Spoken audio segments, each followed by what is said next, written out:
ഈ സിനിമയെ പറ്റി ഒന്നും പറയില്ല എന്ന് എനിക്ക് പറയാൻ പറ്റൂല. കാരണം പറയാനുണ്ട്. ഇവർ എന്ത് ആനിമേഷനാണ് ചെയ്ത് വെച്ചിരിക്കണേന്ന് പോലും എനിക്ക് പറയാൻ വയ്യ. കണ്ട കണ്ണ് തള്ളി ഇരുന്നോണ ലെവലിലുള്ള ആനിമേഷൻ. ആനിമയെ കണ്ട അതേപോലെയൊന്നുമല്ല. തിയേറ്ററിൽ നിന്ന് കാണുമ്പോൾ വേറെ ലെവൽ ആനിമേഷനാണ്. വേണമെങ്കിൽ ഇതിന്റെ ആനിമേഷനെ പറ്റി മാത്രം ഞാൻ 1 മണിക്കൂർ വേണമെങ്കിൽ സംസാരിക്കും. അത്രയ്ക്കുണ്ട് ഇതിന്റെ ആനിമേഷനെ പറ്റി പറയാൻ. ഞാൻ എൻ്റെ ജീവിതത്തിൽ ആകെ കുറച്ച് ആനിമ കണ്ടിട്ടുള്ളൂ. അതിലാണെങ്കിൽ one of the best animation എന്ന് പറയാൻ പറ്റൂല. കാരണം അതിനെക്കാട്ടി വലിയ ആനിമേഷനാണ് ഡീമൺ സ്ലെയർ ഉള്ളത്. ആനിമ സീരീസ് കാണുമ്പോൾ തന്നെ എൻ്റെ ആനിമേഷൻ കണ്ട് ഞാൻ ഞെട്ടിട്ടുണ്ട്. അപ്പോൾ ഈ സിനിമ തിയേറ്ററിലും കൂടെ ആയപ്പോൾ ഒരു അഫോർഡബിൾ എത്ര പൈസ കൊടുത്താണ് എടുത്തതെന്ന് ഞാൻ നോക്കിയില്ല. അത്രയ്ക്ക് ഇതിൽ ചെയ്തിട്ടുണ്ട് ഒരു ആനിമേഷൻ. ചില സാധനങ്ങളൊക്കെ ആണെങ്കിൽ കാണുമ്പോൾ ഇത് ഡ്യൂപ്ലിക്കേറ്റ് ആണോ ഒറിജിനൽ ആണെന്ന് തന്നെ കണ്ടുപിടിക്കാൻ സമയമെടുക്കും. ഈ വീഡിയോൻ്റെ ലാസ്റ്റ് 1 മിനിറ്റ് ഞാൻ ഇതിനെപ്പറ്റിയുള്ള സ്പോയിലേഴ്സ് പറയും. ഇത് കാണാത്തവരും കേൾക്കാത്തവരും അത് കേൾക്കണ്ട. മാങ്ക വായിച്ചവർക്ക് പിന്നെ സ്പോയിലേഴ്സിൻ്റെ ഒന്നും ആവശ്യമില്ല. അവർക്ക് പണ്ടേ കഥയൊക്കെ അറിയാം. ഡീമൺ സ്ലെയറിൻ്റെ സ്റ്റോറി നോക്കണമെങ്കിൽ വളരെ സിമ്പിൾ ആയിട്ടുള്ളൊരു സ്റ്റോറിയാണ്. വലിയ അടിപൊളി കഥയൊന്നുമല്ല. പക്ഷെ അത് കണ്ടിരിക്കാൻ തുടക്കം മുതൽ ലാസ്റ്റ് വരെ കണ്ടിരുന്നു. ഞാൻ ഇതുവരെയായിട്ട് ആനിമെ കണ്ടിട്ടില്ലാത്തൊരു ഫ്രണ്ടുമായിട്ടാണ് ഇത് കാണാൻ പോയത്. അവനാണെങ്കിൽ ഇതിൻ്റെ ഡീമൺ സ്ലെയറിൻ്റെ മുന്നത്തെ പാർട്ട് ഒന്നും കണ്ടിട്ടില്ല. അവന് പോലും ഇഷ്ടപ്പെട്ട് കഥ അറിയാതെ. കാരണം കണ്ടിരിക്കാൻ നല്ല രസമുണ്ട്. അപ്പോൾ കഥ അറിയില്ലെങ്കിൽ വലിയ പ്രശ്നമില്ലല്ലോ. ഞാൻ ഇതിൻ്റെ മാങ്ക വായിക്കാത്തതുകൊണ്ട് എനിക്ക് ഒരു കഥയും അറിഞ്ഞൂടാ. അപ്പോൾ ഞാൻ ഫസ്റ്റ് ദിവസം തന്നെ സ്പോയിലർ ഒന്നും കിട്ടിയെങ്കിൽ ഫസ്റ്റ് തന്നെ പോയി കണ്ട്. പക്ഷേ നിങ്ങൾ ഡീമൺ സ്ലെയർ കാണാത്ത ഒരാളാണെങ്കിൽ ഇത് തിയേറ്ററിൽ പോയി കാണുന്നത് നിങ്ങൾക്കൊരു നഷ്ടമായിരിക്കും. കാരണം ഒന്നും മനസ്സിലാവില്ല. കണ്ടിരിക്കാം, ബോറടിക്കില്ല. പക്ഷെ നിങ്ങൾക്ക് നഷ്ടമായിരിക്കും. കാരണം നല്ല ഹൈപ്പ് ഉണ്ട്. കുറേ ആൾക്കാർ ടിക്കറ്റും ബുക്ക് ചെയ്യാനുണ്ട്. ആ പേരിൽ നിങ്ങൾ പോയി കണ്ടാൽ നിങ്ങൾക്കൊന്നും മനസ്സിലാവില്ല. വെറുതെ അവിടെ ഇരിക്കേണ്ടി വരും. ഞാൻ ഇപ്പോൾ ആലോചിക്കുന്നത് ഇത് ഫസ്റ്റ് പാർട്ട്. ഇതിനാണ് ഇത്രയും ഹൈപ്പ് ഇതൊക്കെ. അപ്പോൾ ഇതിൻ്റെ ലാസ്റ്റ് 3ാമത്തെ പാർട്ട് ഇറങ്ങുമ്പോൾ എന്തായിരിക്കും അവസ്ഥ? എനിക്ക് ഉറപ്പുണ്ട് അപ്പോഴേക്കും ഇന്ത്യയിൽ ഇതിൻ്റെ ഫാൻസ് ഇതിനെക്കാട്ടി ഇരട്ടിയാവും. ഇപ്പോൾ തന്നെ ടിക്കറ്റ് ഒന്നും കിട്ടില്ല. ഐമാക്സ് ഒക്കെ ഫുള്ളാണ്.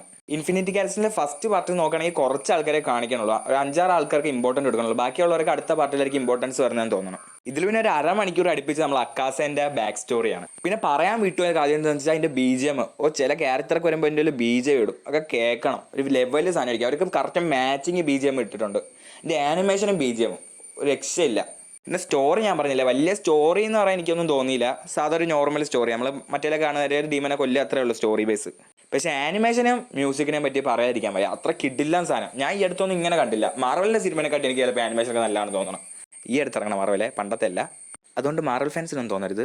ഞാൻ ഇപ്പോൾ ആലോചിക്കണം ഈ 1 Piece ഒക്കെ ഉഫോർട്ടബിൾ എടുത്ത ഈ മറൈൻ ഫോർഡ് ആർക്കൊക്കെ എന്തായിരിക്കും അവസ്ഥ? അപ്പോൾ തന്നെ എനിക്ക് മറൈൻ ഫോർഡാണ് എൻ്റെ ഫേവറേറ്റ് ആർക്ക് ഈ ആനിമയിൽ വെച്ച് തന്നെ. അതൊക്കെ ഈ ഉഫോർട്ടബിളൊക്കെ എടുക്കുകയാണെങ്കിൽ ഒരു രക്ഷ ഉണ്ടാവില്ല.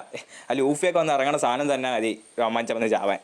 ഇതിലിപ്പോൾ തന്നെ ഇഷ്ടം പോലെ രോമാഞ്ചം പറഞ്ഞ സീനുണ്ട്. കാരണം മറ്റേ അക്കാസ് വരുമ്പോൾ തന്നെ എനിക്ക് രോമാഞ്ചം വരും. ഞാൻ പോയ തിയേറ്ററൊക്കെ ആണെങ്കിൽ അത്യാവശ്യം എല്ലാം ഫുള്ളാണ്. ആകെ 2-3 മുന്നത്തെ സീറ്റ് മാത്രമേ ഉള്ളൂ. ബാക്കി ഫുള്ളാണ്. അത് മാത്രമല്ല എൻ്റെ അപ്പുറത്തിരിക്കുകയാണ് എൻ്റെ ഫ്രണ്ടാണെങ്കിൽ ഇതിന് മുന്നേ ഡീമൺ സ്ലെയർ കാണാത്തതുകൊണ്ട് അവന് ഒരു കഥ അറിഞ്ഞൂടാ. അപ്പോൾ ഇടയ്ക്കിടയ്ക്ക് എൻ്റെ അടുത്ത് ചോദിക്കുകയും ചെയ്യും. അപ്പോൾ അവനും പറഞ്ഞു കൊടുക്കണം. സിനിമയും കാണും, എല്ലാം കൂടെ ബിസി ആയിരുന്നു.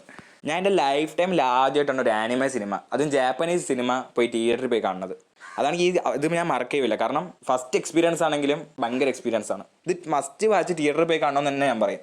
നിങ്ങൾ ഐമാക്സിൽ പോകണമെന്ന് ഞാൻ പറയുന്നില്ല. നിങ്ങൾക്ക് ഇഷ്ടമുള്ള തിയേറ്ററിൽ അടുത്തുള്ള ഏതെങ്കിലും ഒരു തിയേറ്ററിൽ പോയി ഉണ്ടെങ്കിൽ പോയി കാണണം.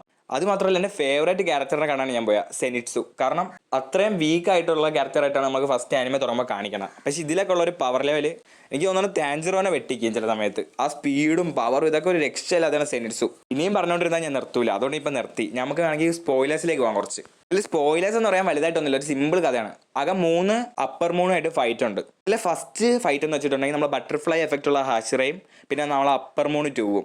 അതിൽ ആ ബട്ടർഫ്ലൈ എഫക്റ്റ് മരിക്കും. അത് കഴിഞ്ഞിട്ട് 2ാമത്തെ ഫൈറ്റ് പറഞ്ഞാൽ നമ്മളെ മെയിൻ ക്യാരക്ടർ സെനിറ്റ്സുവിൻ്റെ ഫൈറ്റ്. അത് കാണാനാണ് ഞാൻ മെയിനായിട്ട് തിയേറ്ററിൽ പോയത്.